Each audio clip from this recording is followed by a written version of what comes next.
hear ye, brave souls and curious onlookers.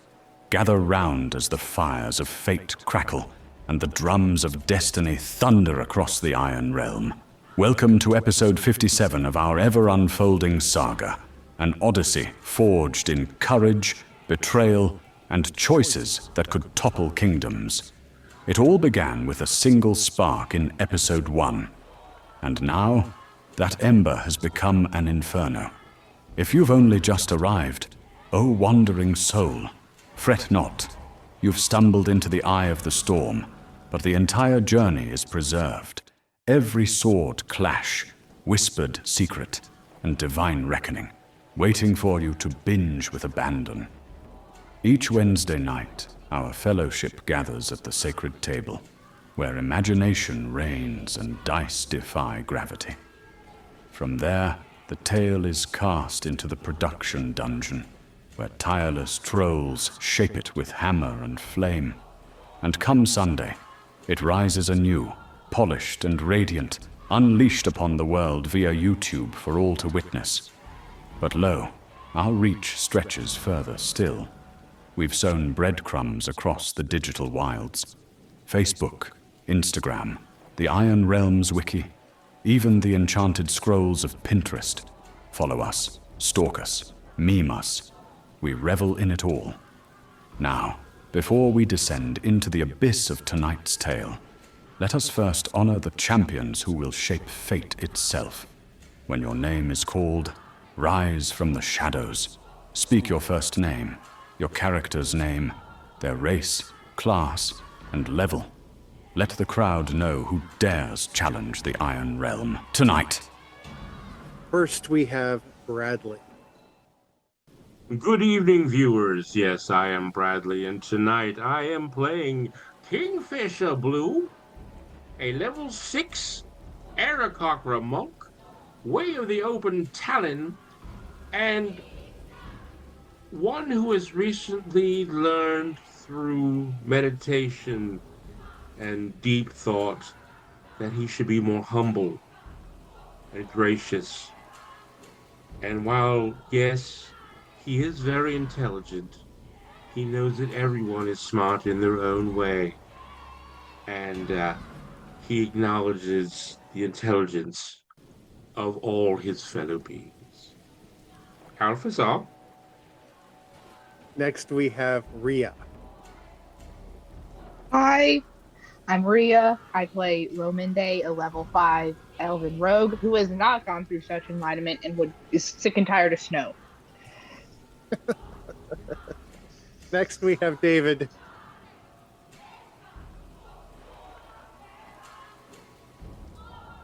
You are muted.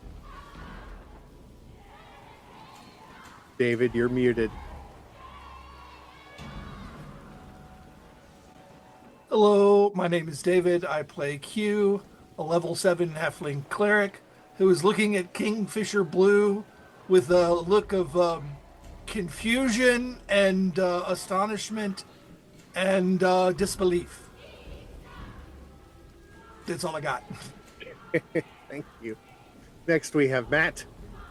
Hey guys, I am Matt, and I play Tolnar. He's a half-elf rogue thief, level 7. And we have Lisa. Hi, I'm Lisa. I play Aaron Stonefell, a high elf paladin, level 5. I come from the frozen Northlands. I fight for the innocent in the name of the true bog, and I commend Kingfisher Blue on his enlightenment. Sir, may the true bog light your path along with your gods. May you find further enlightenment, sir. And then we have John. Hello, I'm John. I play Zechariah, a human paladin of the 7th level. Oath of Devotion, and that devotion is totally committed to the Alpha Bog. Alphazar, Kingfisher Blue. And now I feel like that I need to try and step up my introduction. My introduction next week will be 5 minutes long. Let's hope it won't be quite that long. We have a lot to do. Last but not least, I'm Chris. I am your humble dungeon master, your narrator, your tormentor, your guide through chaos and wonder.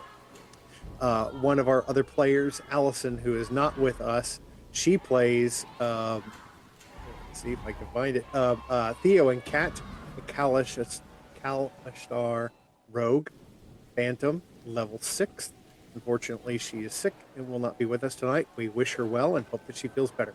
Steel your hearts, ready your spells, and let the story unfold. Previously in the Iron Realm.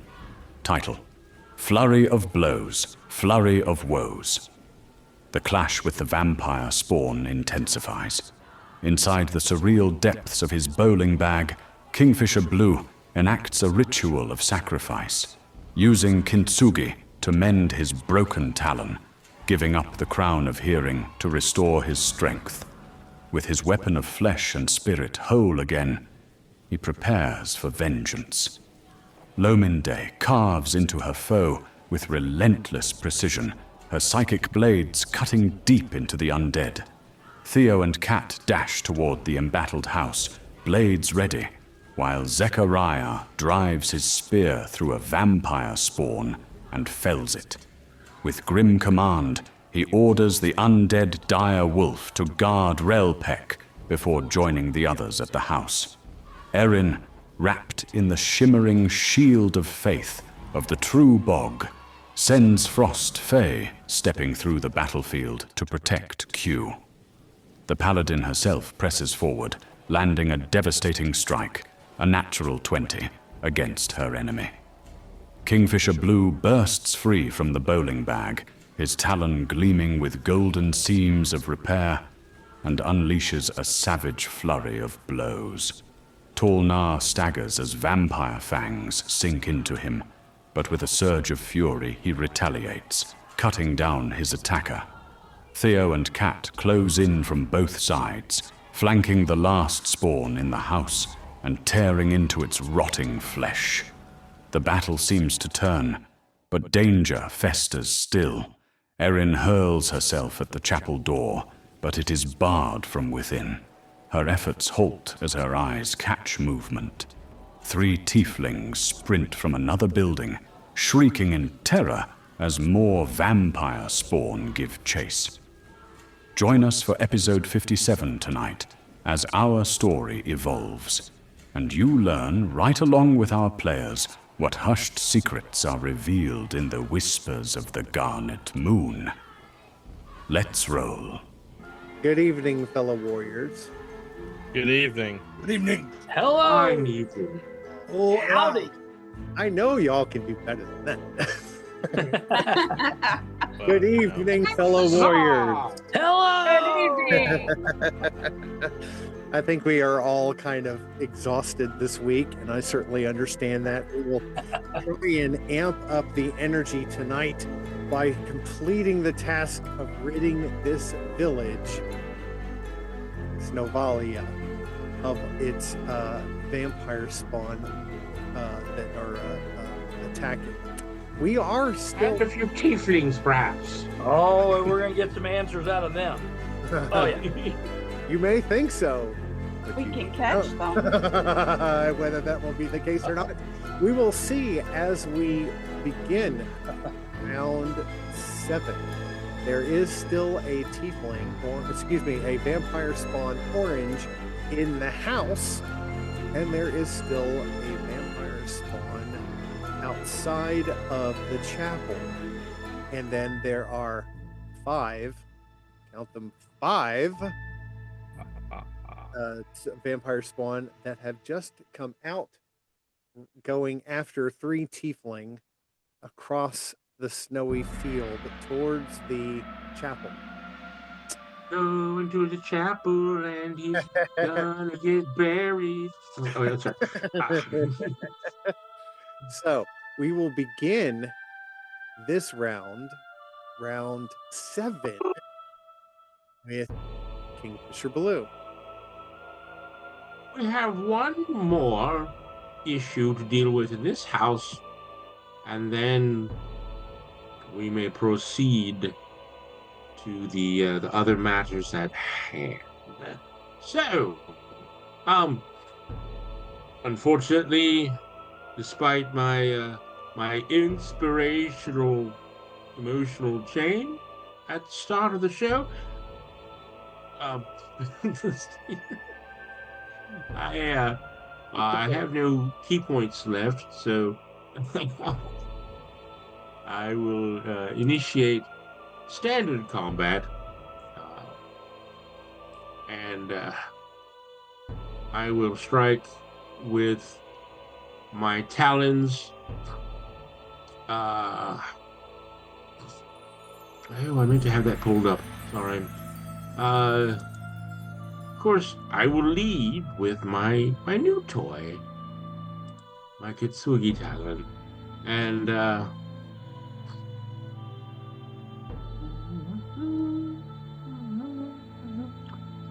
okay. I just make note of the damage is all. So, my first strike.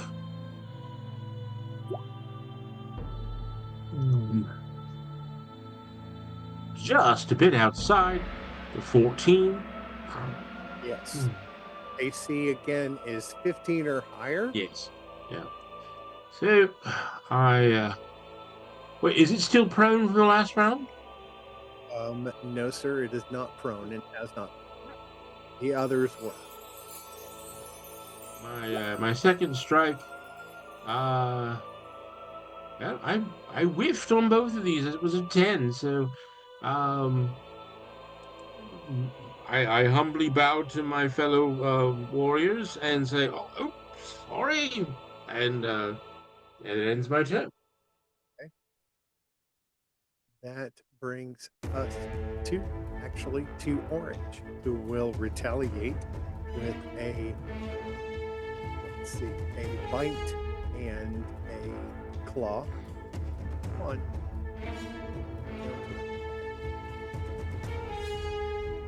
20, another 20. Sorry. All right. Bite is a 3, and let's see, claw is a 12. So eat it. So yes, so both going.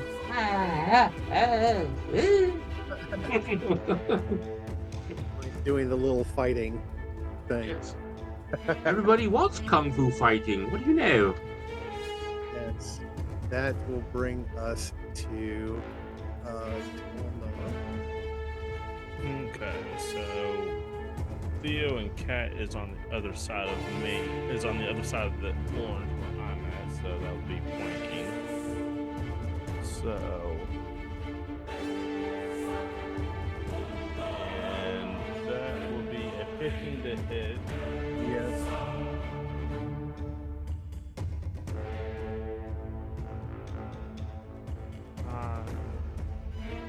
And 16, 20 points of damage. 20. Yes. That kills Orange.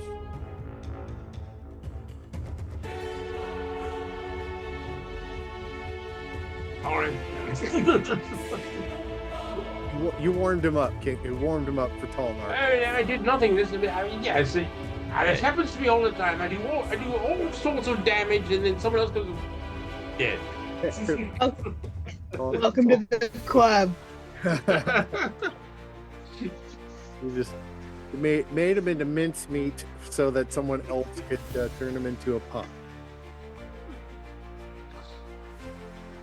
And that, but I mean, if we have, some time to try to figure out which way is the door and open that from inside, that's what Tonar will be doing the remainder of the turn.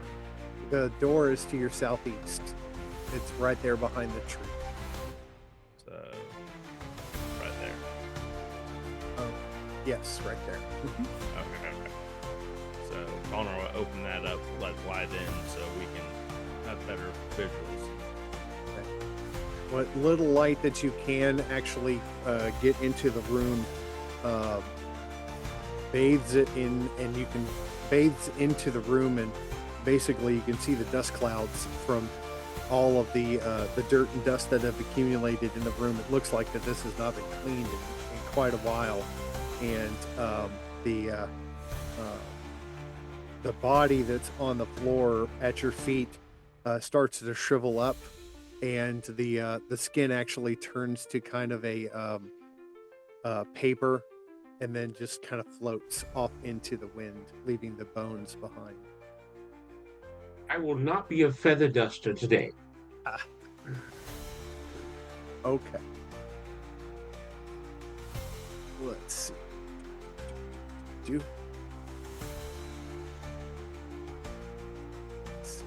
That brings us to Okay, I have a question. And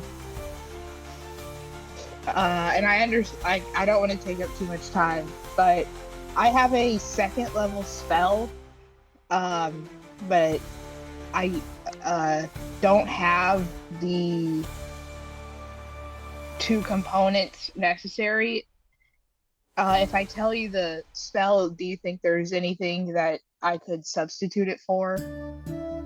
Do you have a component pouch or a sigil or emblem that's like an arcane focus? Because typically, unless there's a monetary, arcane focuses can replace those. I don't think so. Yeah, and it would be on your character sheet, just under inventory. But Chris, just in general, what we've never really, because I guess we haven't had that many spellcasters, but how are you handling components for spells?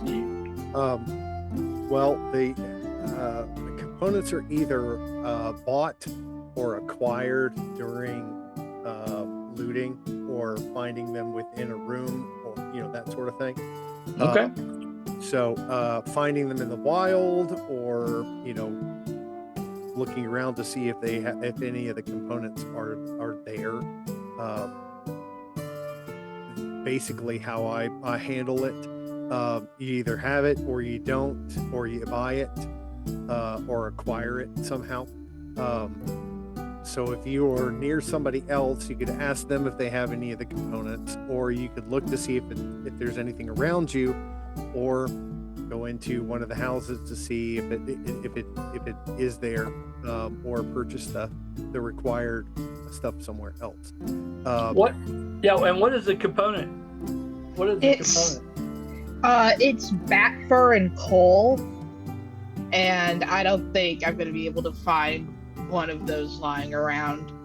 So it's not a problem. I was just curious on what the rules were for that. I bet you could find bat fur right here in the chapel. Yeah. I mean, So cool. Possibility of Kingfisher having such elements in his bowling bag? Give a percentile and have her go rummage around down there and see if she can find what she needs. Cast that spell. Let's roll the dice. there you go. She actually has to be near enough to Kingfisher to ask him for that, but she could also, if you chose to, you could go back to the house where Kingfisher and the others are and look to see if there is coal in the fireplace, or if it's being used for anything else besides just being used as a what am I trying to think of? An incendiary device, or something to be used for cooking and that sort of thing. It may be used for a number of different things. Coal is often used for medicinal purposes too. So cooking pot. Underneath pots. Yeah. So you do have that opportunity to do that if you chose to do it rather than engaging in combat.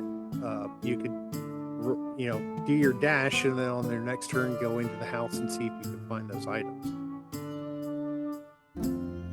Okay, I think I'll do that. Let me Are you sure? That's a very good question and something that we have not thought about before. So thank you very much for offering that up. That's great. I think in the past we've generally assumed that we have the components needed on hand, but Or we've had the arcane focus Yeah, most I have most of the time. a necklace that has a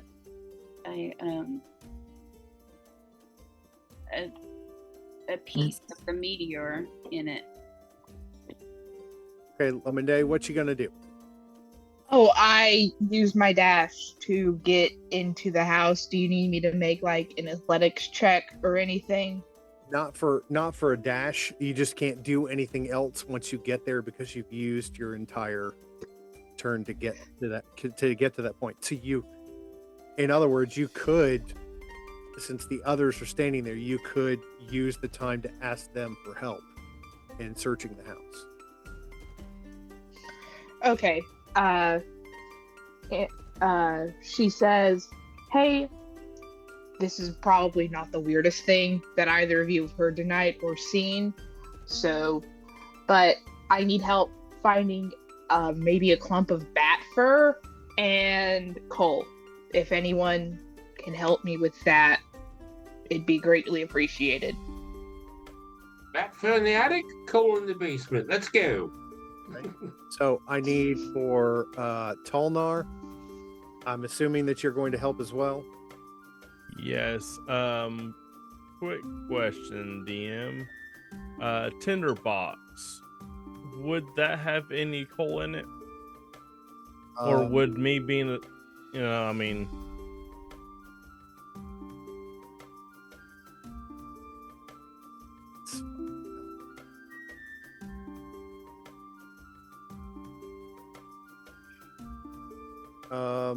let's see.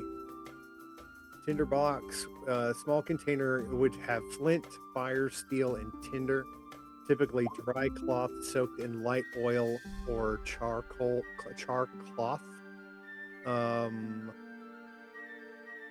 Does not say that it has coal of any kind. okay. I'll let her know. Yeah, I'll help her look down here if Kingfisher would take to the air and look up top and see if there's anything up there match what she's going to be doing. If the two of you would roll an investigation check and tell me what you have. Follow the guano.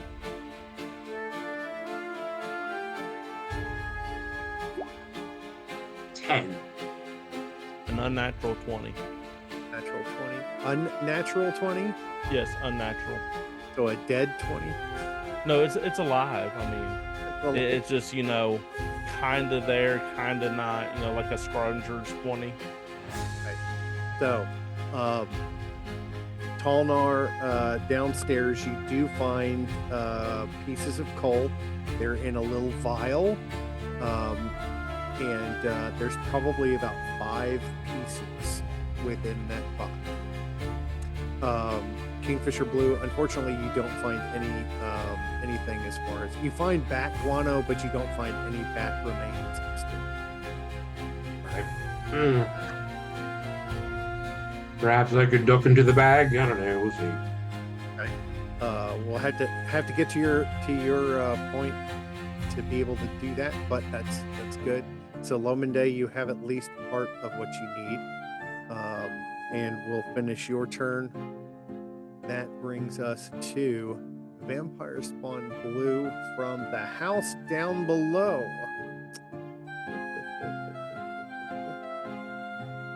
He is actually going to move in the direction of one of our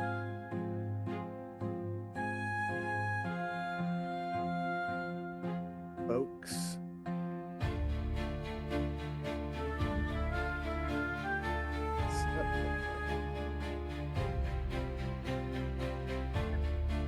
So, it has its choice. It's going to attack purple, white, black.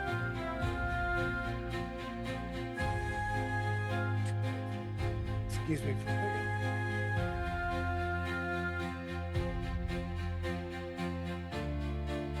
class of 17. And rolls an 18, so has been clawed. And missed on the bite. Claw.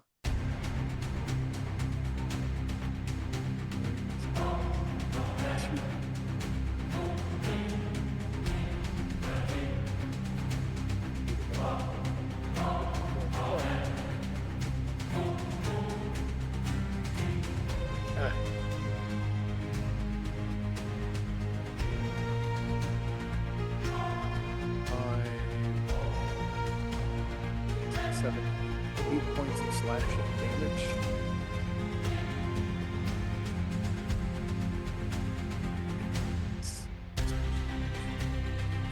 Do.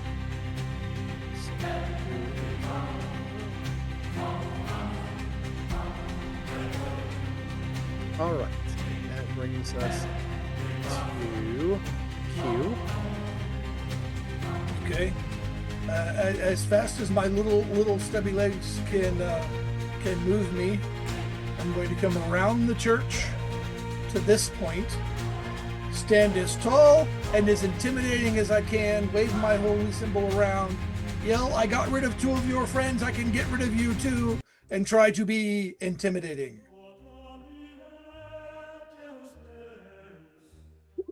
And I'm as intimidating as a dormouse being out of breath from running that far. 4.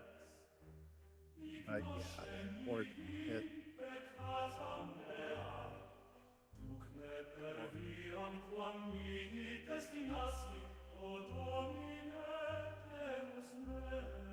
And that's all I got. Okay. Oh, my chair just keeps sliding down on me. I hate this.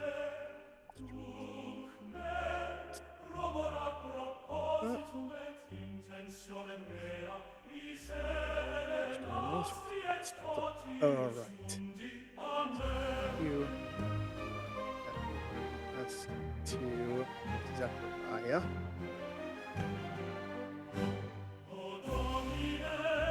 All right, so move to the Vampire Spawn mask.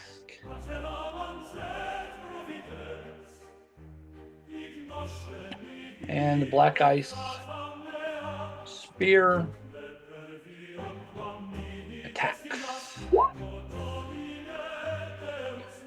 14. 14 does not hit. Comes back around with a flourish and a 16. 16 does hit.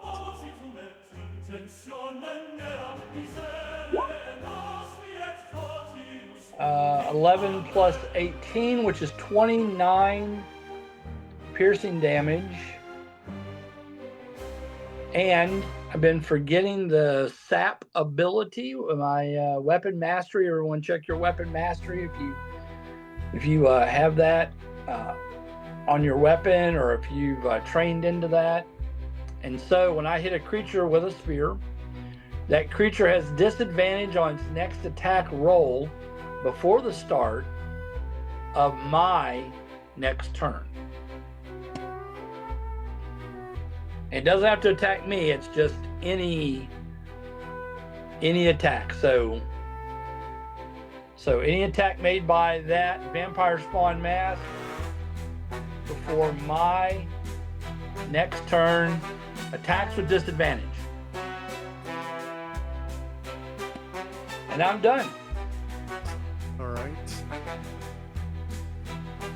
Where did your dire move? Sticking with Relpec. So wherever Relpec moves, the dire wolf, the undead dire wolf shadows Relpec. Cool? Yeah, that's fine. That will bring us to Aaron Stonefell. Hey, I am really glad that all of those people are clumped together the way they are. You see, the vampire spawn green is 80 feet away from me, and they're all of these are within 5 feet of me, and this. Now, Zachariah thankfully did not move here. He moved there. So he is out of the way of this. So I am going, right here, I am going to throw my Javelin of Lightning at Vampire Spawn Green. But,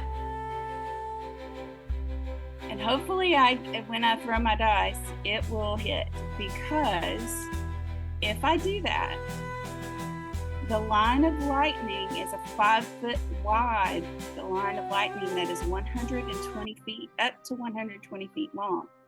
And every creature in that line has to make a DC 13 saving throw, taking four D6 lightning damage on a fail save, but they also take half as much on a successful one. Wow. Yeah. So, roll of the dice. Let's see if we hit.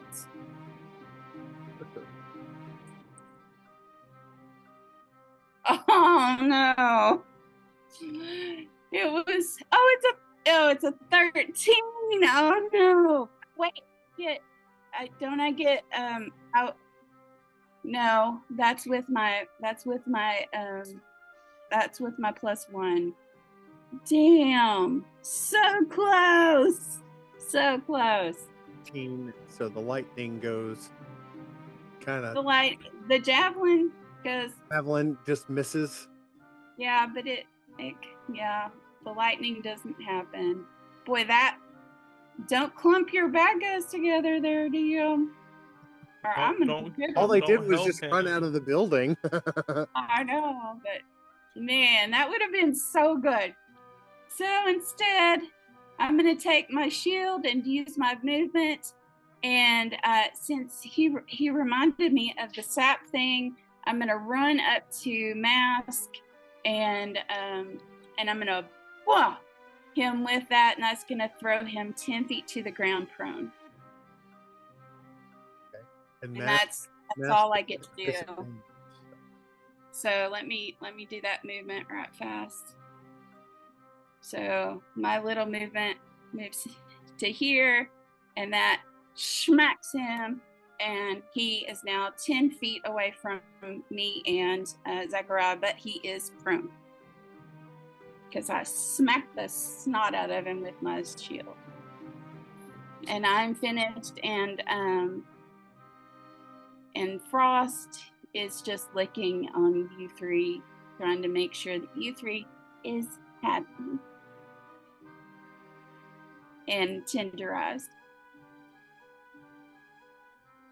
That brings up. And we're done.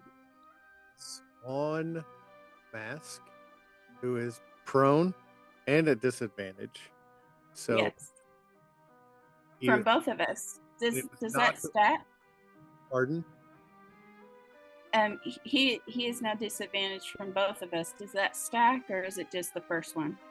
It's just one. It's just one, not two.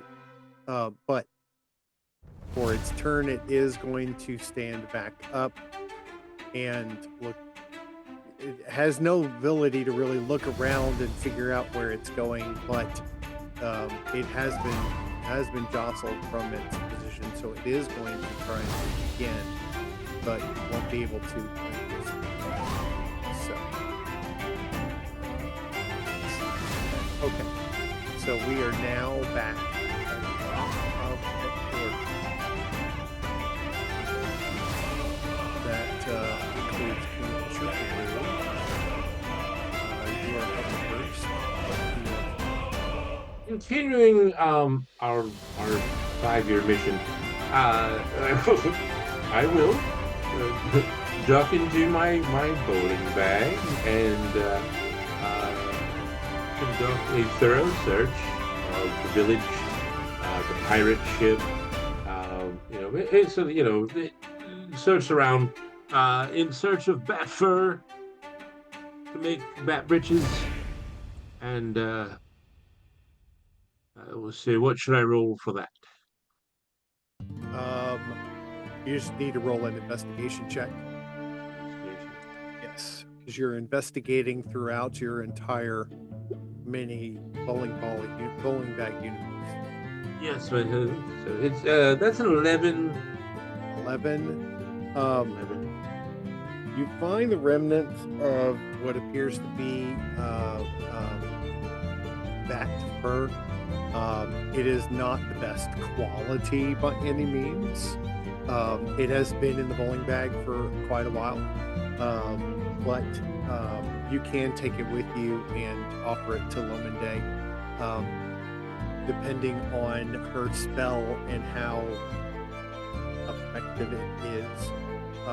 I'll do my best to refurbish it and polish it up a little bit and brush it and love it and hug it and squeeze it and name it George, and I will emerge from the bag with my offering and then say, I hope this will help, Day. I did my best. So that is your action for this turn. Oop. Okay. That will bring up new plans into movement, which includes purple, who's feet in any direction.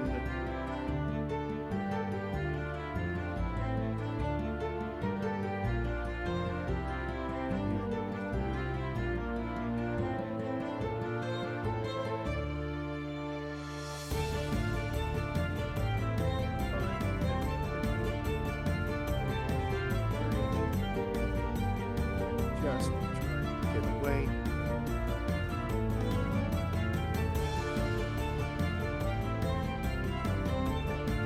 And then brings orange. This case sees and the same direction.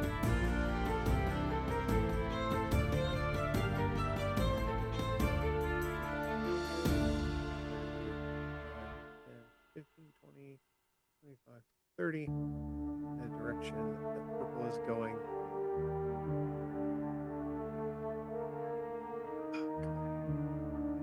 And then red is going to do essentially the same thing. No, excuse me.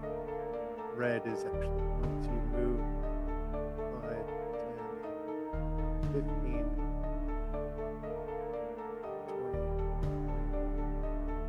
and then attack green. Bite and claw, bite and claw. 12 hit. And ooh, nat 1. Nat 1 on a bite.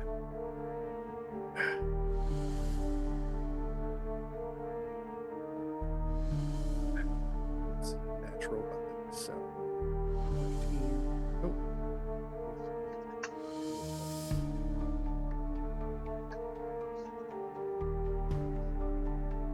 9. So he loses nerve. Man, your opponent looks tough. Contest your choice of strength and charisma against the strength and charisma. Okay. Oh, cool. Well, 1 versus 3.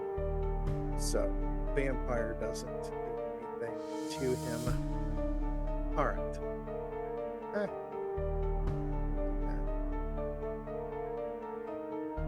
And that will bring us to Talnar. Okay, so Talnar will hand the vials of charcoal to Lominde. 1 vial. One vial, and the vial of the charcoal to Lominde. And while handing that to her, he will hand over a belt that he's had in his possession for some time, but it doesn't seem like it's going to be more for him. And he's gotten this belt a while back. It's the Assassin's Belt. Well, he hands this over to her, and he says to her, I think this will help you a lot more than me. It gives you, when you are able to surprise your enemies, you're able to add additional a +3 to your attacks while this is able to be attuned to you. This is going to be more beneficial for you than me, I think, since I'm more in it than off to the side or somewhere where they don't see me as much. So hopefully this helps more than helps me, and use it when you can. But right now it seems like it's getting kind of more and more undead around here. What's going on outside? And that will be basically the gist of what I'm wanting to do with my turn, is trying to figure out what's going on out there, hand her the vial, and hand her that belt as well. Okay. Just so everyone knows, when speaking for your character, you don't have to say he said, she said. Speak as your character. Lominde, I'm giving you this belt. It will give you extra strength. This will help you. I don't actually need it, so you can have that interplay without having to say he said, she said anymore. Role play it, so to speak. So, just a reminder. Okay, that actually will bring us to Lominde. Quick question: did Kingfisher Blue end up actually handing me the bat fur, or does he still have that in his possession? We gave it to you. Yes, Lominde, I did my best. I cleaned this up. I found it. I hope it will help. And here you go. Best of luck on your spells. Beggars can't be choosers, honestly. True. Gonna nod a quick thank you to everyone in the room, and then make off like my butt is on fire back to where I was, and use the dash action. Let me actually, okay, and and end my turn. You went way further than 60. Oh, my bad. Yeah, you're should be right in there if you're running from the house. 60, 40, 50. Oh, yep, no, 60 feet. Okay. Yep, you were in the right spot. So the two of you, or actually the three of you, since Theo and Kat are still in the room, see her take the items and run back out the door into the sunlight, or simulation of sunlight, even with the cloud cover that's going on. So, all right.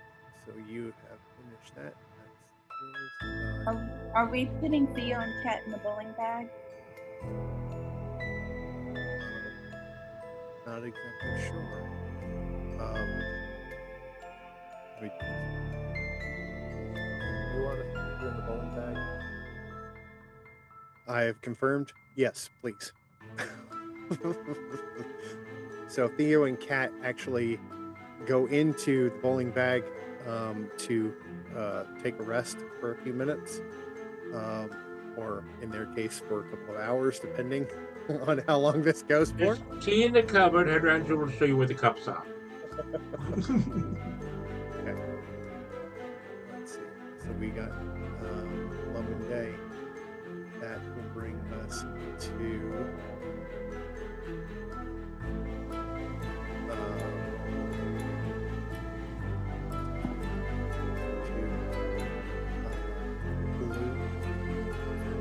Blue is Vampire Blue is actually going to attack the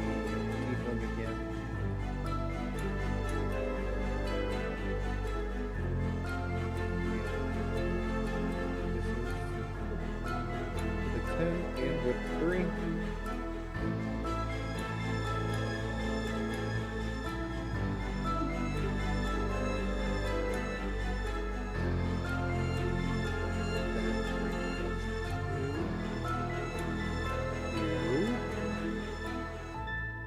You will boldly step forward and into the way of another character and throw a dagger trying to hobble Mask as it flees away from us.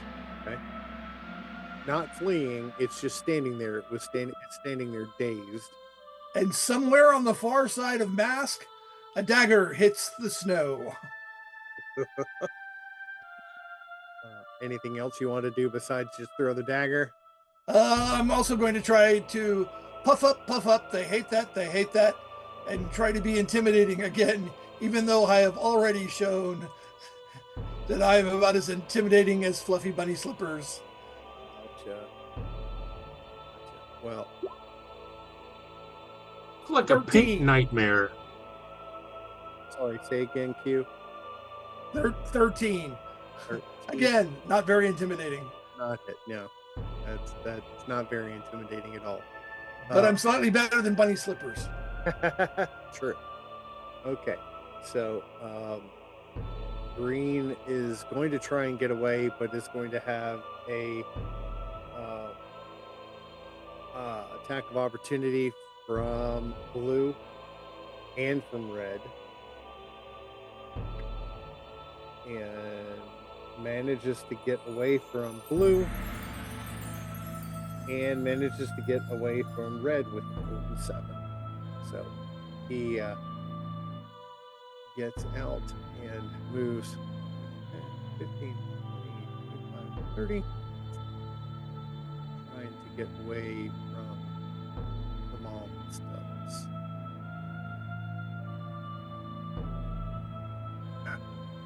Okay. That will bring us to let's see. Zechariah. I will close an attack on Mask. Remembering Aaron's Javelin of Lightning that she tried, I'll kind of make sure, I kind of look up at where Aaron is at and make sure that as I'm positioning, just in case she has another one. That's right. I do. See, there you go. So I'm It's making an edgeable sure. weapon. I'm kind of, Chris, I'm kind of doing a double check to make sure that I won't, that I would not be in the line of. Fire. Okay. That's exactly right. And so here comes my spear attack. And guess what? A natural 1. At 1. Oh my. Nat 1 with the spear. Okay. Roll a d20, please.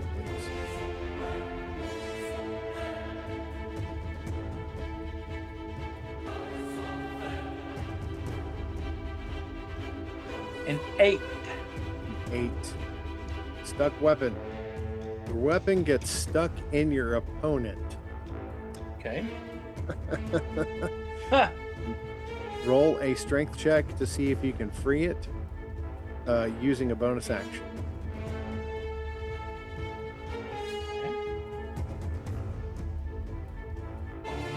So you want just a straight up strength roll. Well, it says roll a strength check to see if you can free it by Gotcha. using a bonus action. The DC is 8 plus your strength modifier.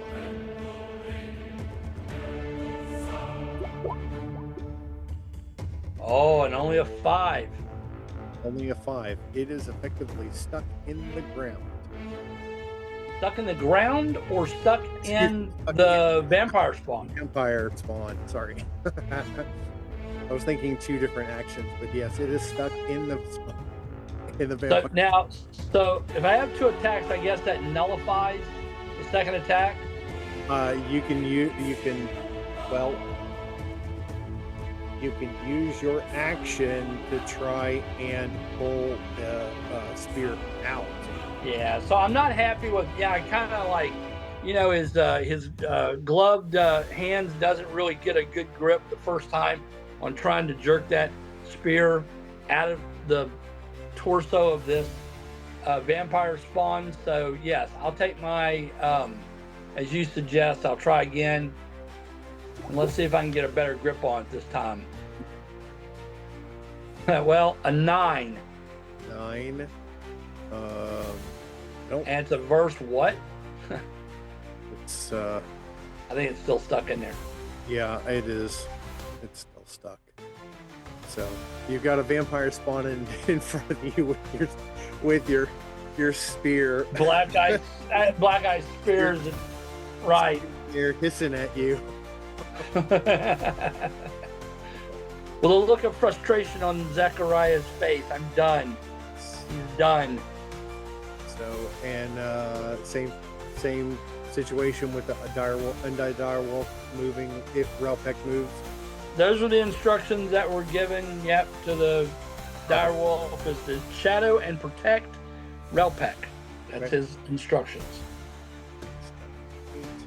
That brings us to vampire spawn green, and green is going to move its 30 feet. 10, 15, 20, 25, 30. 30 feet, hissing and moaning and everything else as it moves.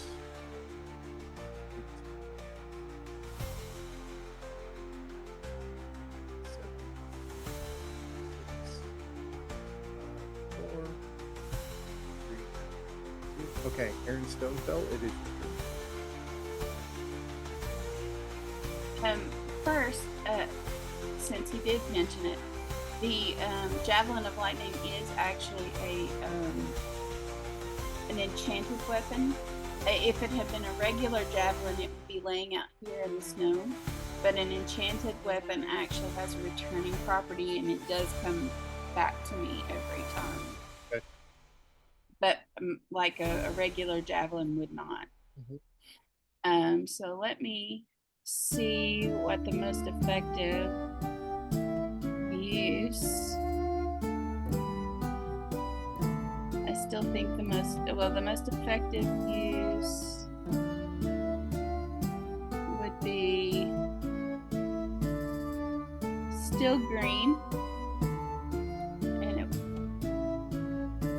would not hit Zechariah because he's got to stay 5 feet away from that one. Well, no, it might hit Zechariah, so they hit the 2. how much? Yeah. So, unfortunately, Well, so you have a lot of hit points, though. well, I'm just saying. Well, yeah, but I want to keep them. I'm like, I don't want to hit. And so, well, yeah, I would have been struggling to I'm thinking try and get that spear. Purple. So if it's I'm thinking purple because I don't really want to hit Zechariah. thank you. Yeah. And I tried to make sure I was going to be out of the line of fire, but Yeah. I did get distracted. I did get distracted trying to get that spear out of that. Yeah. vampire. Okay. So if I'm able,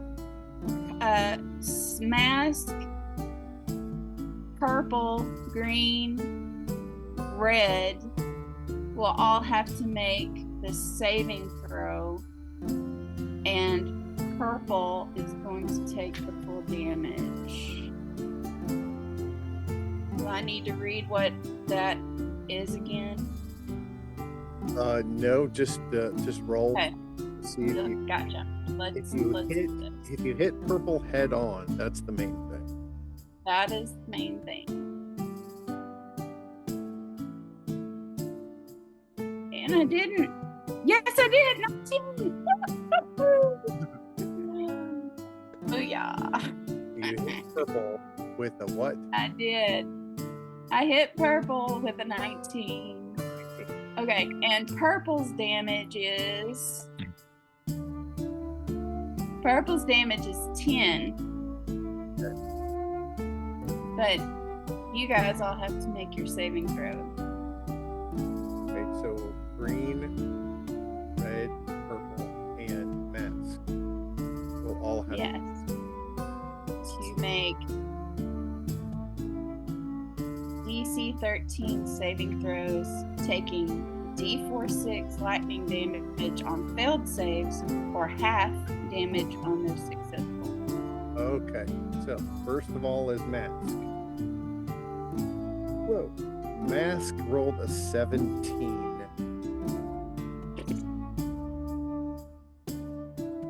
So that, and it's with disadvantage. So Yep. All of them were with disadvantage. okay, so based on that, he takes 5 points of damage.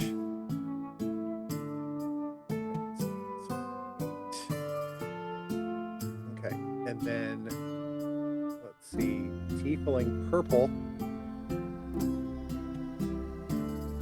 has to do it, and his is rolled an 11, so he takes 5 points as well. And then vampire green. Let's see what he has to do, or she has to do. I don't know which. Ooh, rolled 5, so takes full damage. Is that Yep. right? Full damage. That is correct. 10 points to You have to make a DC 13 and saving throw. red. Tiefling red. Rolled a 9. Takes 10 points of damage. Okay. That's a whole lot of damage. Well done. Yay! Now that was on your first roll. That was on your first. I know, that was my first attack. roll. So yeah, I'm gonna do it again if I can. Can All you- right. can you use I the can- staff? Can you use the javelin multiple times during a? It's a melee weapon, so yes. I love it. 15. That 25 doesn't count because I don't know how I hit the extra 4. Okay. So, But it's 15, okay, so the and then vampire spawn both take the hits. The purple and mask. 11 on purple again. Well, his AC is 17. Well, like Huh? 11 more damage to purple. To vampire purple. Yes. And then everybody in that line again has to make their DC 13 saving throw again.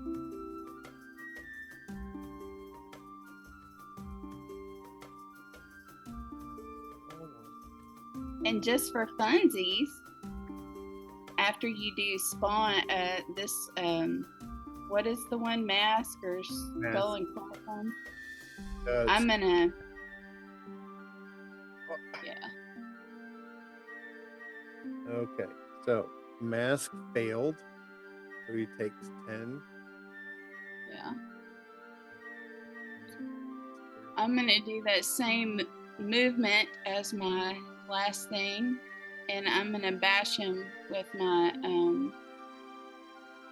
shield and knock him 10 feet forward and prone again, just for fun. And that's the end of my turn.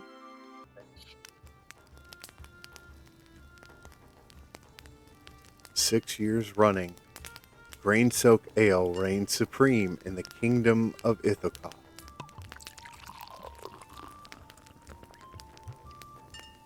Crafted by the Grain Soak brothers in small batches, originally served only in the Dusty Kettle Tavern in Balastavia, now served across the realms.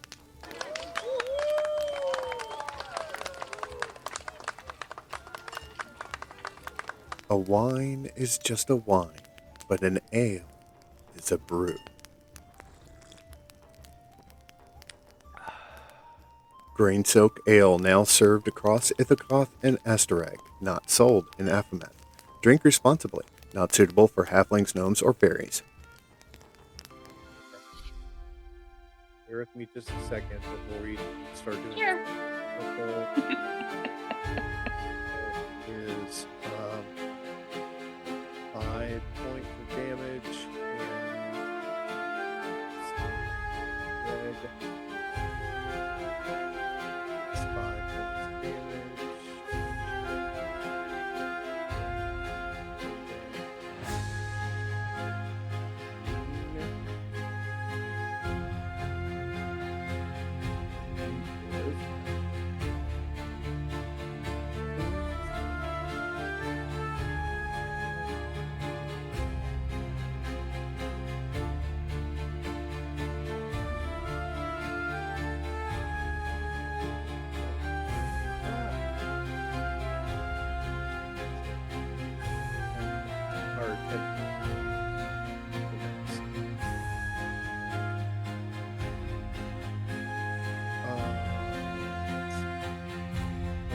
Or what is Frost doing?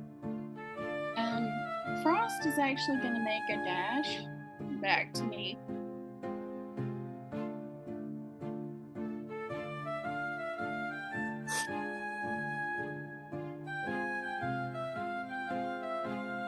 And that's all he can do. All right.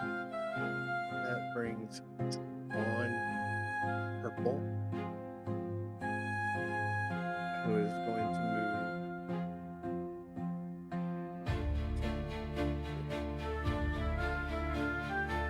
30 and is going to attack Green with Bite Claw.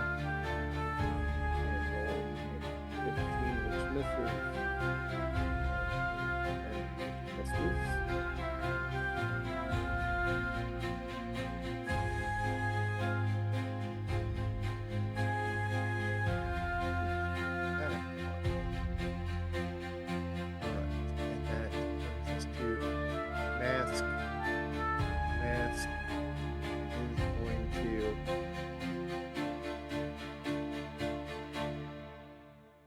He's pushed back 10 feet, but he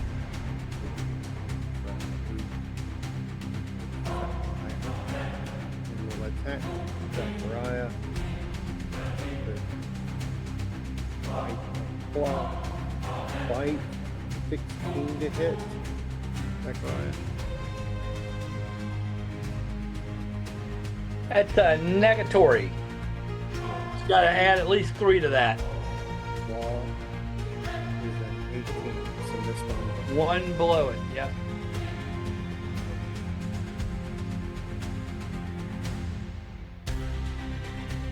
Protection of the alpha bog is strong with this.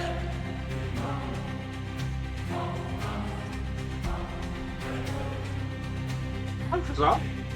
Alpha's off. All right. Whew. Okay. Well, I'm looking at my screen and everything that's going on. It's kind of crazy here. So, Relpeck. And Relpeck looks over at you and then looks back at the dead direwolf and says, I think we need to move into the fray. And I'm assuming that you will go with him, but I can't be for certain. So he's going to move 30 feet. 10, 15, 20, 25, 30. And then I will let y'all move however you want to on your turn for your character. Hugh, I neglected to put you into the list, but I'm going to right now. So we have him. 2, 3. So we will have that, or have him available when, if you decide to move him, use him, whatever you want. That brings us to the top of the order with Kingfisher Blue. What would you like to do, Bluebird? Well, now that we have cleared the house, I will fly back out the window from which I entered violently and with great grace and strength and power, and humility, and I will. Let's see, my flight speed. Walking speed is 40, so flight speed would be 80. Is that correct? Your sheet should say. Yeah, But it should be on there. A lot of times they just match it. Okay, so But it should be on there. And Kinku, right? Yeah, it should be Air underneath your Eric feature. Crocker. I'm sorry, Eric Crocker. Yes. Should be underneath should be your where? feature and traits. features and traits. Because that's where they have specific things for your. Right. I've got. Oh. Okay. I've got all these class species traits. There we are. Ability, score, age, alignment, size, speed. flying speed is 50 feet. 50 feet. All right. So, having completed this section, I will proceed. You said 50? Yes, 50 feet. 50 feet. I will fly and descend upon Elpic.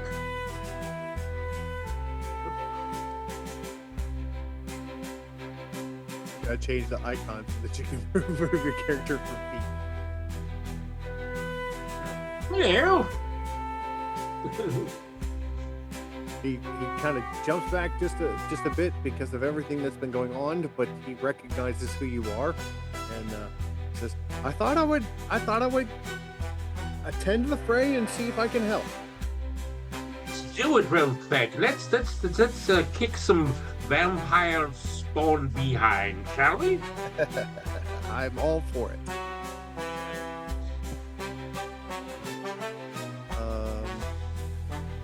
So Kingfisher.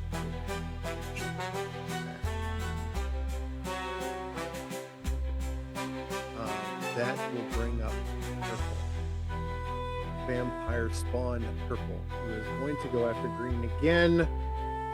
Try and bite. Misses with a bite. Tries with all the same thing. 15 on both. That does not help the situation. Shame. That wrong character. Oops, I rolled for the wrong thing. I was rolling for purple vampire instead of purple what's it called? Tiefling, and actually he did hit on both. Oh, so I gotta get the big book. And uses an infernal stake and did hit with a 15 since their AC is a 15, so he does 1d8 damage. Come on, 8. Where are you? 7 points of damage to green.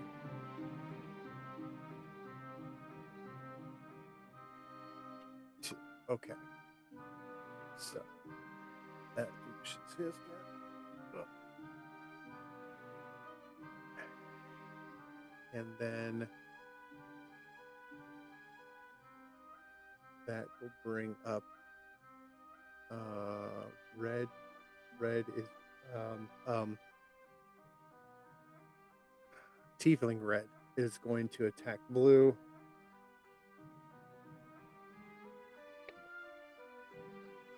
And misses. So that means red. And that will bring us to Vampire Orange. Orange is going to move. Get over to the screen so I can move. Is going to attack green with bite. 16. misses.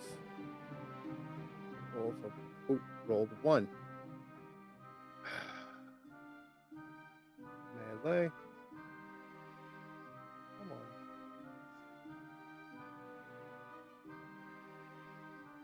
10. E10.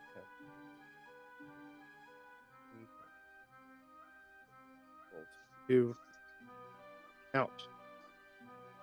All right. The vampire orange has broken several of its teeth while trying to attack the tiefling. Let's see. 1d3 3 hit point. Okay.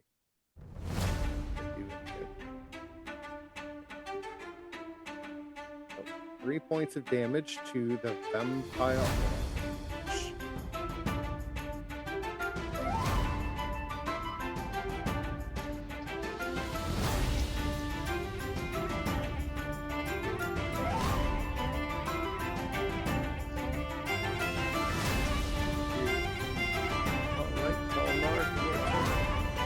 So Polnar is, all seeing after doing this. So after he just sees Woman just dashing out of the house all of a sudden and not answering what's going on, he's gonna take his turn and dash as well. And that's where he's gonna be at. Remember, use first person rather than third person. So I'm running across the field instead of he's running across the field, or she's hitting someone, I am hitting someone. That way you start getting into the idea of you being the character rather than just controlling a character. What if he likes to refer to himself in third person? You conceivably you could do that. I would be fine with that if that's what you want to do, to save yourself some headache and getting into it. But if you want to try first person, it's encouraged. So, all right, Talmar getting into the fray. All right, not quite yet. Actually brings us to Vampire Spawn Red. Red is over here next to Blue and will move into position to attack.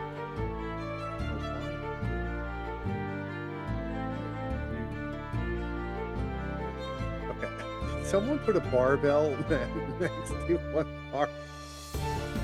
Oh no, sorry, that's actually my icon looks like a barbell when it's just sitting there over a character. That was okay. So red is going to attack red tiefling.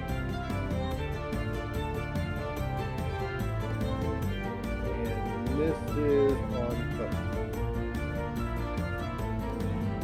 Okay. So that brings us to Lomond.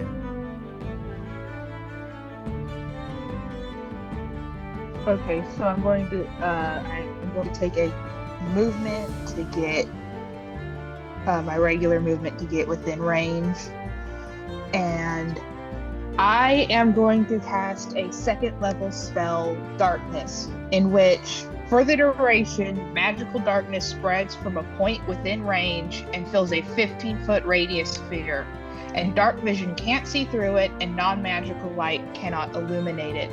And it is 60 feet. Oh dear, wrong button. 60. It. Not that I can see. I might have changed it. It's darkness. Apparently, it's on page 260 of the handbook if you want to look it up physically. But alternatively, I could cast it on an object and throw, but it does say that if I'm within 60 feet, I can point to a spot and it'll cast from there.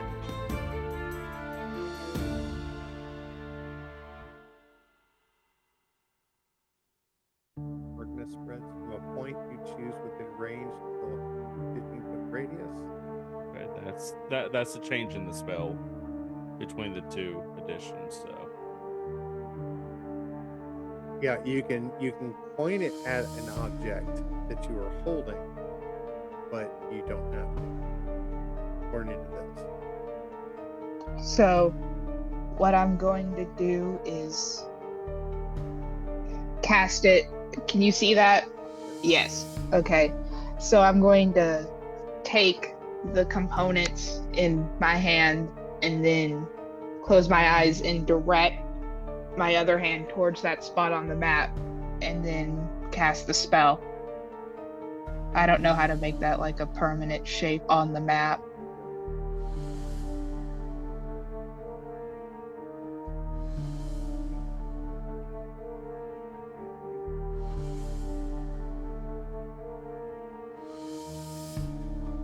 Come on.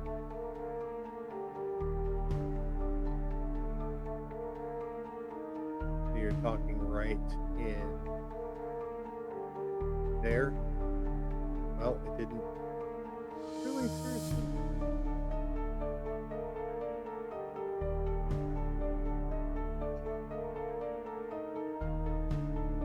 Did you do that?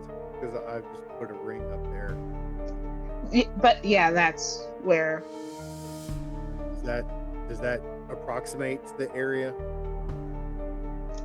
Yes. That's awesome.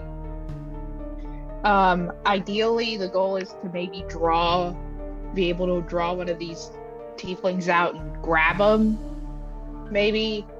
The rest of the party can decide what they want to do with that. But that's all I can do within the action. Okay, so the darkness, what does the darkness actually do to you? Completely covering the source of the darkness with an opaque object such as a bolt. Any of the spell's area overlaps with an area of light created by a spell. It's just magical darkness, so anyone within that sphere cannot see unless they have something that gives them like devil sight, like a warlock might take devil sight as a eldritch invocation that will allow them to see in magical and non-magical darkness. Regular dark vision, it's useless in the darkness spell. They're completely black as midnight outside with no light. So you're saying And I use this with that cloak of eyes that you've got. Yes, that can. I mean, I'm just but messing. I do have the eldritch invocation of devil sight, so I can see in magical darkness. For Jeff. We go back. I digress. So That's where I could see up to 120 feet in darkness.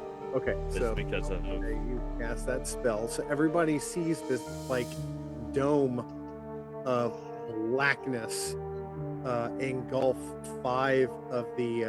three of the vampire spawn and two of the tiefling over in the trees directly to your southeast. The darkness is all encompassing. You can't see into it, and nothing is apparently is able to see out of it.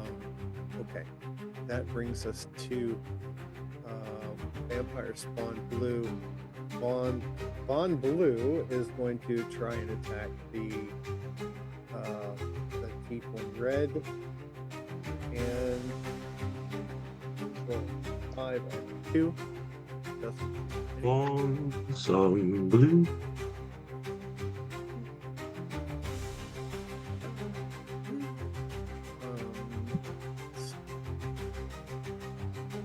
That brings us to green. Green is blind, but is going to try and hit the vampire spawn that is attacking it. And rolls a 3, which misses. Anything else is stumbling around in the dark. And that brings us to Q.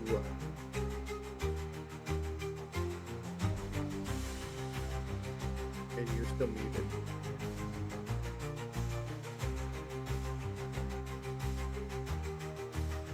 I'm going to push the talk button.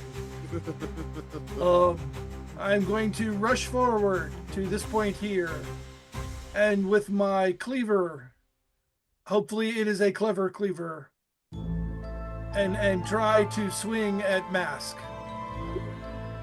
Dirty 20. Woo! Dirty 20. Wow. Okay.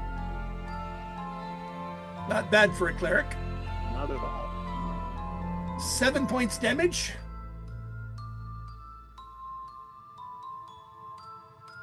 And then I'm going to say impolite words and try to think very, very small thoughts. And what do you want to do with you? You is going to all of a sudden feel horribly insecure and come rushing my direction.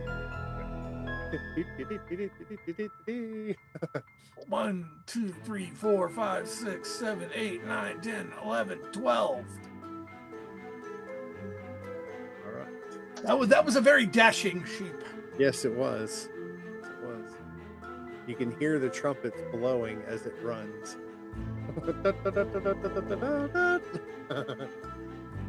I was thinking super chicken, but we'll go with super sheep. Super chicken. Okay, that brings us to Zechariah.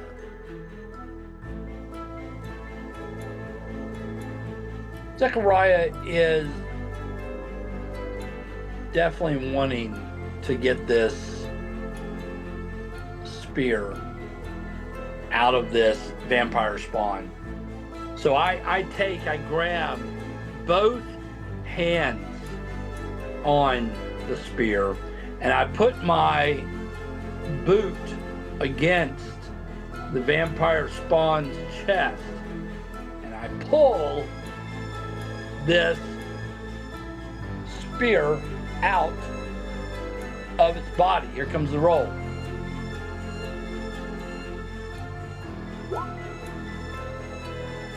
Dirty 20.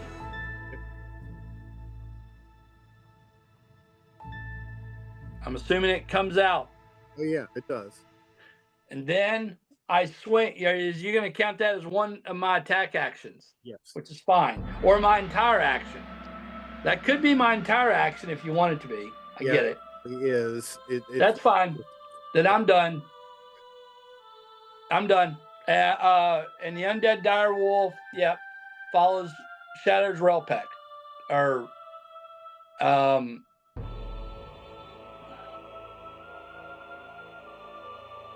hold on.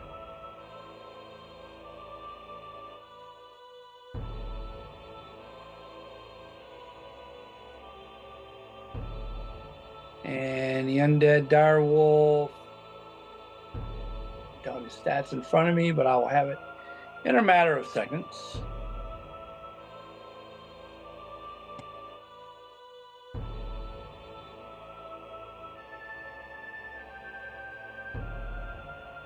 A few more seconds. A dire wolf's movement speed is 50 feet.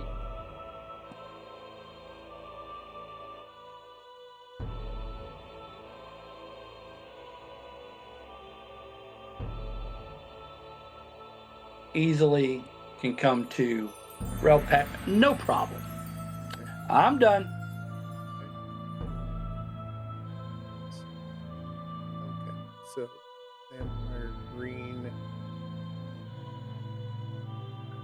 inside of the bubble is going to move in.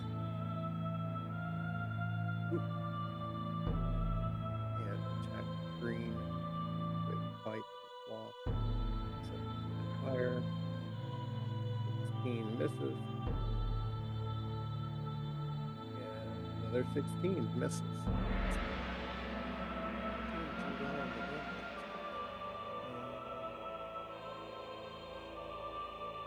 That will bring us to Aaron Stone. Okay.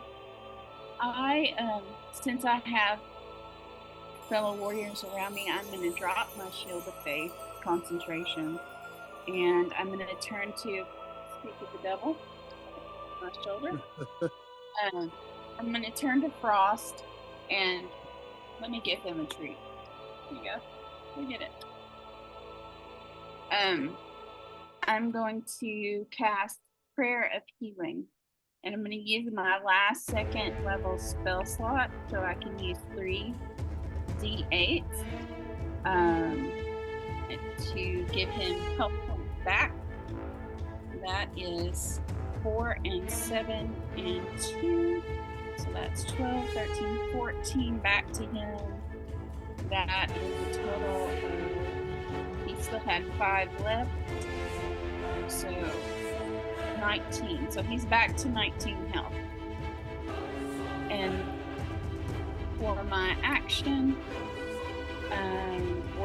for my one bonus action, I'm going to do the same thing that I've been doing. I'm going to run up to Mask, smack him with my shield, throw him back 10 feet, knock him down just for funsies.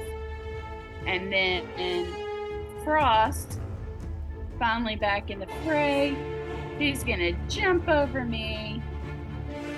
And if he can attack, let's roll for him.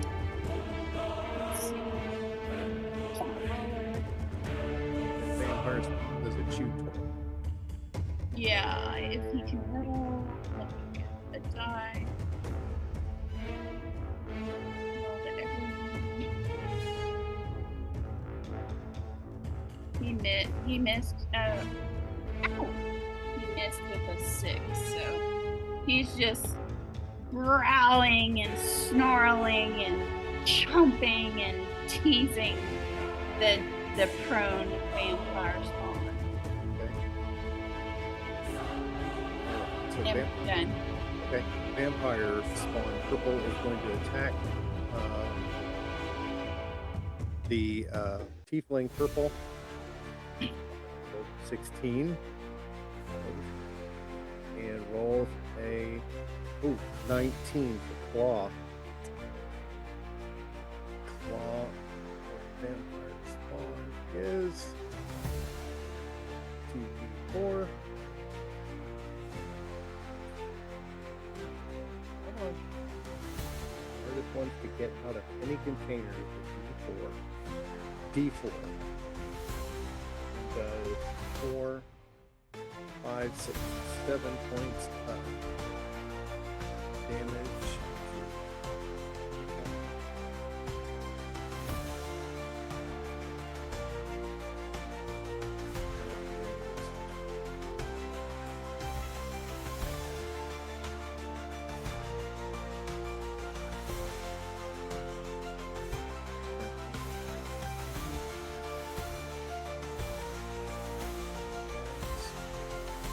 His mask is actually going to attempt to attack Frost.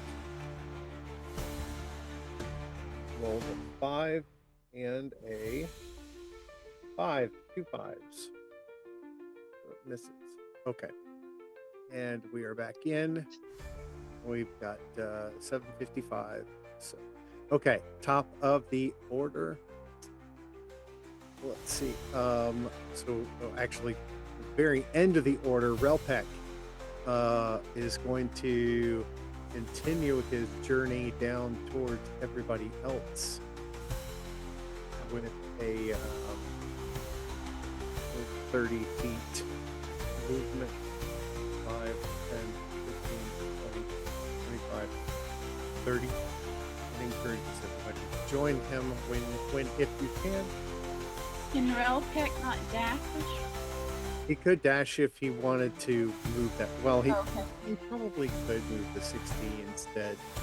He's an old man. He does the best he can do. I was dashing. You never know if he's actually old or not. Well, yeah. He did 30, so I think I'm just gonna move him to next to Talnar. So whether Talnar is there when he gets there or he's continuing to run or not, that will end Relpek. So King Shadow is Does dash apply to flying? Don't know. Don't think. That's actually a good question. I would think so. For all If you will- for all the DMs here, that's write that one down. Yes. Let's find out. Yes, it does. Yeah. Okay. I All right. will. Okay. I will move. Actually, hey, you know what? Well, I'm sure y'all looked it up, but under actions and combat dash, let's see how it's worded. It's double the distance. So flying, you have 50 feet for regular flying. It's 100 feet for dash. Like a jet engine, whatever that is. Yeah. I will fly 100 feet, landing next to Deer Frost, and Yeah, that will be my turn. that's You're right. fair. That would take up my full turn, correct? Yes. Yeah. Yeah, cool. So in that little area, that actions in combat, yeah, it actually says if you have a special speed like fly or swim, yep, you double that. So anyway, So I will land for all the myself. rules lawyers out there. I will land myself at the top of this big scraggly tree here on a branch, and Frost I. will give you a howl. Oh, Hello, Frost. It said, I'll be right back. Guard everybody well for me. I will return shortly. And I will duck into my bowling bag and go to check on Theo and Kat, make sure they found the tea in the cupboard. And I shall end my turn, and I shall see you all next week. Alphazar. I'll see you next week. Thank you as always, Bradley. My pleasure, and thank you all as well. This was very highly therapeutic session for me. All right. So, brain not working. What am I trying to think of? Tiefling, purple. Next in line, and he is going to actually he's going to swing and try and hit the purple vampire spawn, and hits with an 18.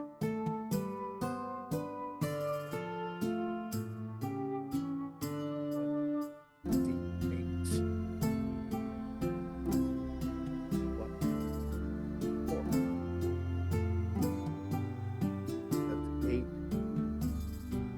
12 points of damage to purple.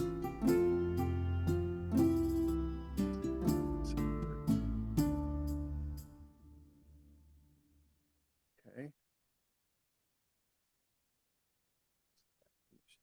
Turn. And then red, which is outside, is going to attack red. And misses. He's done. And then, let's see, on orange, which is inside, will attack with claw and on bites. 5 and 8 misses completely. That brings us to Tolna.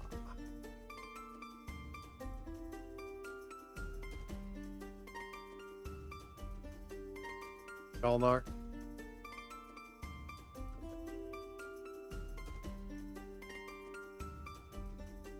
Hey, come back to me. Okay. We'll go ahead. The next one in line would be Spawn Red. And Red is going to attack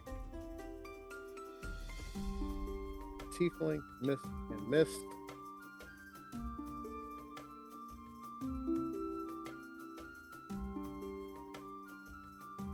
Okay, so we'll come back to Tolnar. So, Lominde, it is your turn. Okay, what I want to try and do is first I'm going to take my movement at wrong button.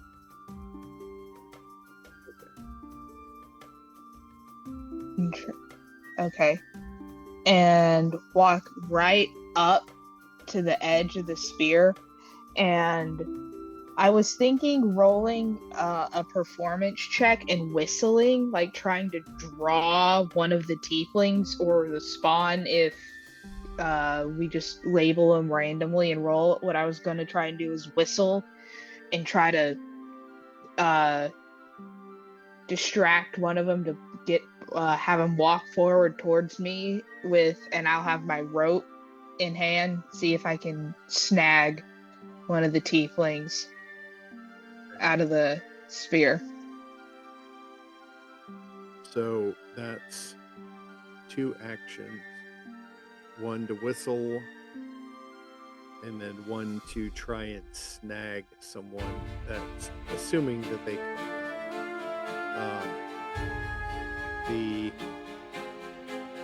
Do you want to try and designate one of the beings that's in there, or just do random? Because we've got 5 characters in there. I could roll a d6 and see which one. Ideally, it's one of the tieflings. I can designate green specifically if it makes. Okay. Well, let's do this. Okay. So you've got tiefling purple will be 1. Tiefling green will be 2. Spawn purple 3. Spawn orange 4. And spawn green 5, and then 6 we roll again. Okay? That makes sense? Okay. So roll the 3. So that would be the vampire purple. So you whistle and it starts the move, but it has attack of opportunity by both of the tieflings. So before Do you want me to roll the performance check first before? Yes. Let's do that. An 18. Yeah. So it hears it through the bubble in the darkness and starts to move towards it. There is an attack of opportunity from both of them. And one of them misses completely, and the other one actually hits. So let's get a D8.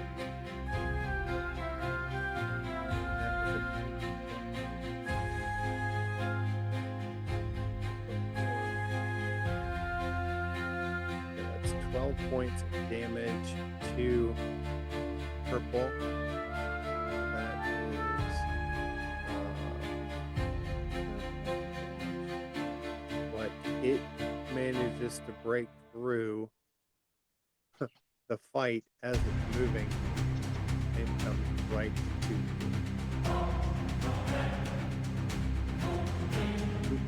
Not on top of you, but next to you. I should have said that. So,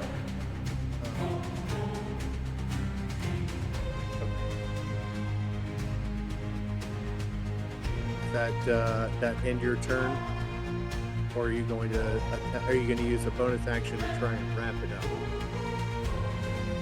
Well, since it's a vampire spawn and not, I'm assuming this thing doesn't really. I mean, is it? I don't think there's any use trying to get any information out of it. So I'm going to actually pivot and try to attack it with a bonus action. Okay, go ahead. Okay, that hits 20 for and a total of 17 damage. Damage to purple.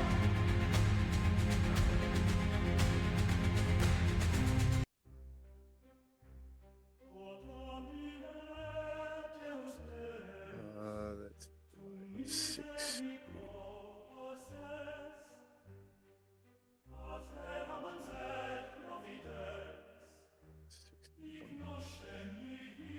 seem to do math tonight. Well done. Even on a bonus action, that's pretty cool. Talnok.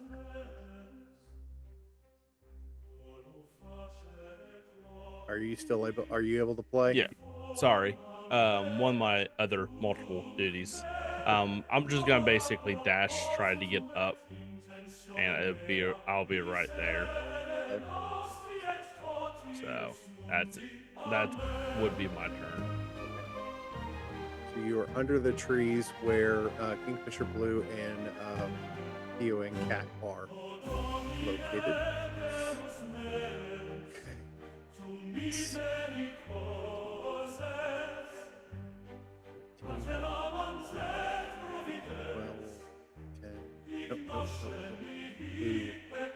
Blue attacks.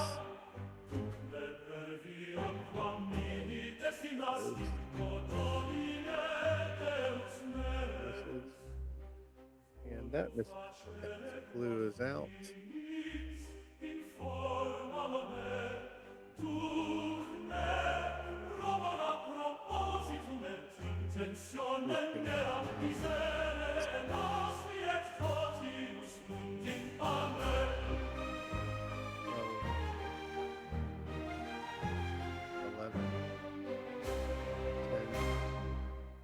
That would be.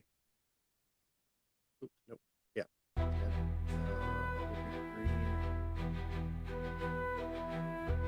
Green is going to attack red, or no, excuse me, orange,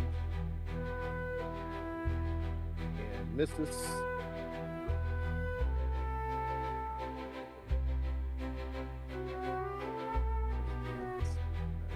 So that brings us to Q.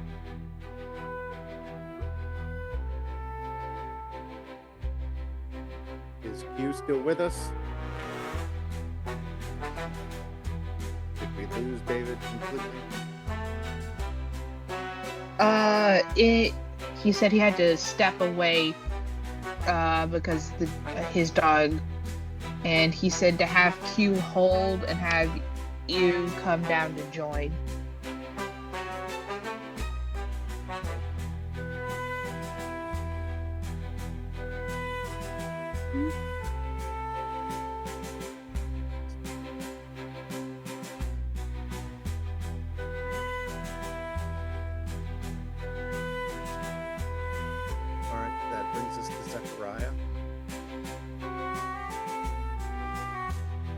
Zechariah is still focused on destroying this vampire spawn mask. So I run down there and attack it with the black ice spear. The 12 is a miss. Second attack is a 19.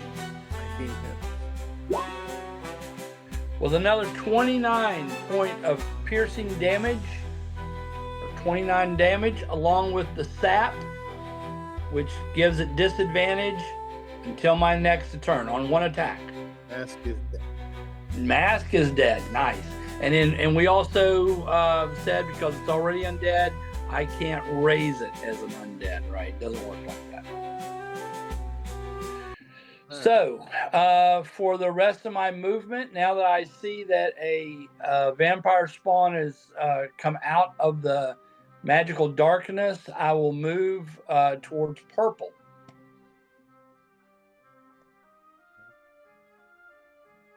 My undead direwolf will easily keep up with Relpac because he has 100 feet on dash if he needs to. Right? What? Does all it sound good? Yeah, that's fine. That's fine. Then Zechariah is done. 8. That brings up spawn green. Green will attack green. And misses on both. Aren't worth much of anything. They can't even seem to bite through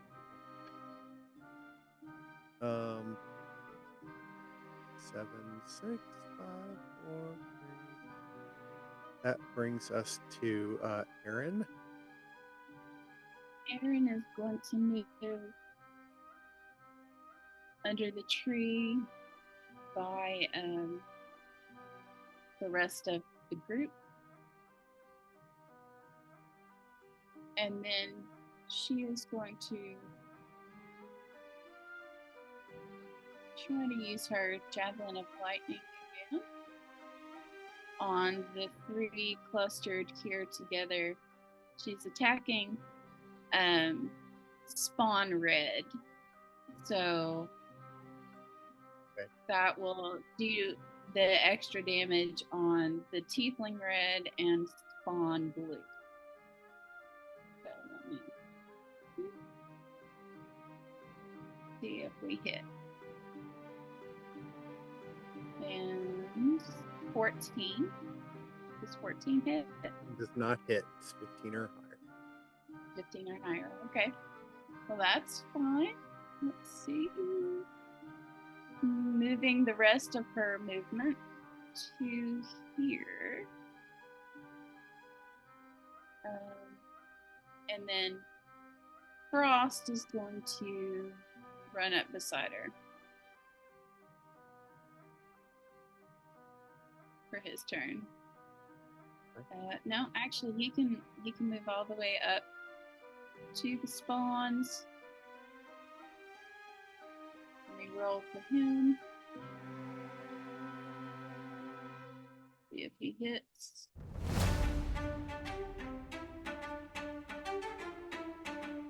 An 8, he misses. And he does his usual and we are done with our turn.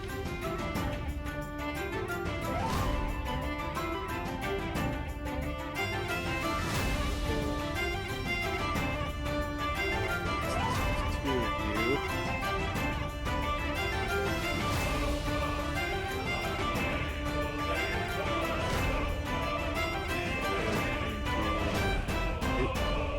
Is purple wrapped up in rope or no? No, I didn't tie it up. I just used a bonus action to hit it, so it's free to move. So, vampire spawn purple is going to attack Mariah. Bite is nat 20. That's coming through. And That's going to come through his armor. okay. So bite. 6 plus 3. That is 8 points of piercing damage. And 6 points of necrotic damage. Okay. Total. Let's see. Target's hit point maximum is reduced by an amount equal to the necrotic damage taken. So 6, 6. right? So, and then how do I recover? I have to, magical means is the only way that I can recover that. Yeah, let me get to that. The vampire regains hit points equal to that amount. So Right. it gains 6 points back. The reduction lasts until the target finishes a long rest. Okay. The target dies if this effect reduces its hit points to max. And then I become a vampire. Is that correct? Does not say, but I would imagine yes. Well, if it doesn't say it, that means Well, it's it doesn't Well, say it does say it. If you are reduced to 0 and we bury you in the dirt overnight, you do become a vampire if you are human. I am a human. All right. But why aren't you using Divine Smite on these things? Because that's how I was able to keep it from regenerating. Well, Valid. he hasn't. Yeah, he hasn't at this point seen the need to use Divine Smite yet. he doesn't feel that the threat is enough yet to pull out Divine Smite. That's his mentality. He does everything until he actually has to.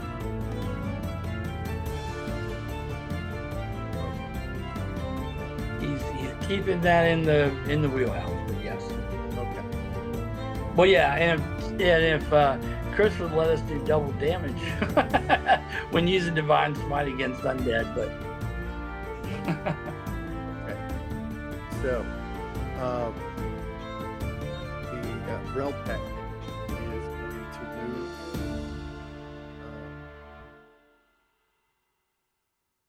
Let's see, and he's dashing again. 5, 10, 15, 20, 25, 30.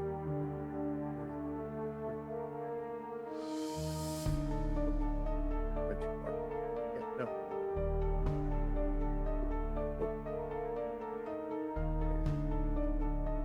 Tree. Okay. Relpic runs into the fray,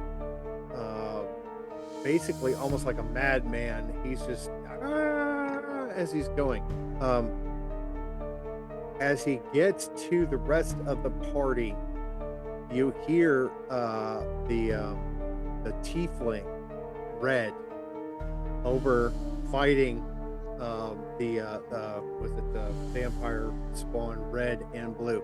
He yells out as he is swinging away at these creatures, Sable Dawn, now is the time to rise. And as he does, as he says that, you start to see other tieflings coming out of buildings surrounding this one. All have on black leather armor. Their skin is red, and they are all carrying various apparatus that almost look like stakes and crossbows and other types of weaponry. And that's where we're going to leave it tonight.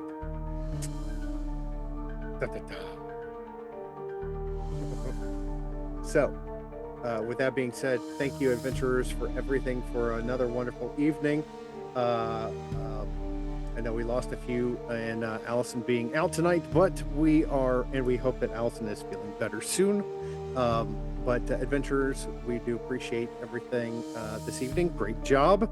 And we will see everyone next week at the table. And until then, we wish you a wonderful rest of your week, and let's roll.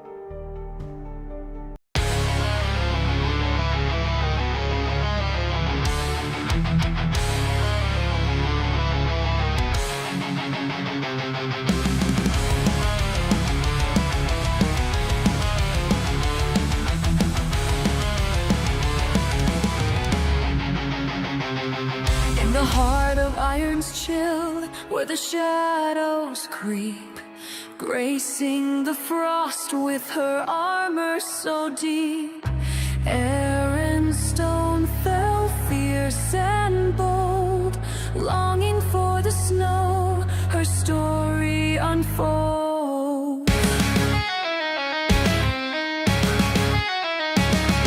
Silent whispers call from the northern skies, bloody paladin with fire in her eyes. Erin's stone fell, warrior of frost, in the deep winter realm. She'll never be lost, fighting for honor with each heavy breath. In the battles of night, she dances with death.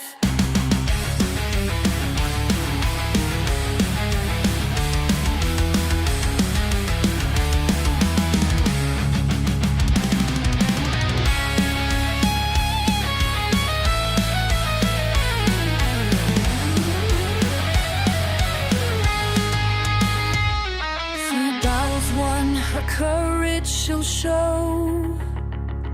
In the icy winds where the wild spirits flow. A branch of the ancients, she stands with pride. In the realm of the frozen, she will not hide. Testing her mettle, the trials will come. Into the storm, she'll never succumb. Erin Stonefell, warrior of frost, in the deep winter realm, she'll never be lost. Fighting for honor with each heavy breath. In the battles of night, she dances with death. Snow falls like whispers, the tale has begun. In the echoes of frost, she'll rise like the sun.